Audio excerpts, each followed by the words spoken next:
Lipat naman tayo sa amazing game of memory sport. Ready to fight na si Pinay prodigy Jamaila Lambunaw laban sa mga brightest of minds ng Asia sa nalalapit na 2016 Hong Kong Memory Championship. Alamin natin ang detalye sa aking report. Makikipagtagisan ng memory precision at acuity si Seoul Pinay Jamaila Lambunaw sa 2016 Hong Kong Memory Championship sa Waterloo Road, Kowloon na idadaos sa August 13 hanggang 14. May tinatayang 120 memory athletes ang lalahok mula Hong Kong, China, Japan, South Korea, Malaysia at iba pang karatig na bansa. Binubuo ng iba't ibang kategorya ang torneo kung saan kinakailangang maisaulo at matandaan ng mga atleta ang eksaktong pagkasunod-sunod ng set of random words, numbers, dates, abstract images at shuffled decks of cards. At dahil makakaharap ni Lambunaw ang brightest mind sa buong mundo, kumambyo sa high gear sa cognitive training si Philippine National Coach Ann Bonita bilang paghahanda sa kompetisyon. Bali for this competition, nag-step up kami ng training. We step up the training. I introduced new memory techniques to her. And then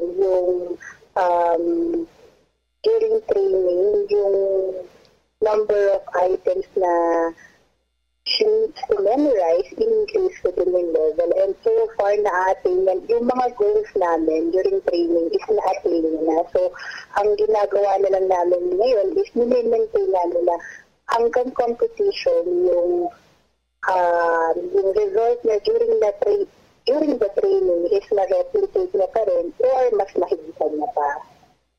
And also, sa murang edad na 14 na anyos, hindi na itago ni Pinay Genius Jamaila Lambunaw ang kanyang pagiging proud sa karangalang maibandera ang bandila ng Pilipinas sa memory tilt. Siyempre po, as a 14 years old po, that's a lot to achieve na po at a very young age.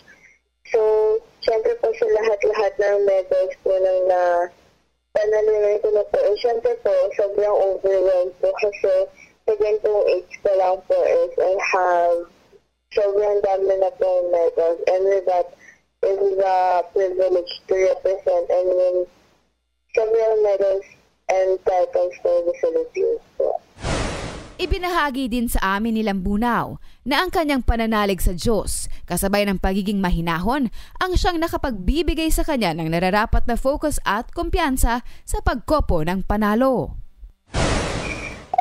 Kapag po tuwing nag-memorize po, syempre po, first of all, bago mag-start the event, nag-prepare pa rin po ako. And then, habang nag-memorize po, hindi ko po masyado pinipressure yung sarili ko.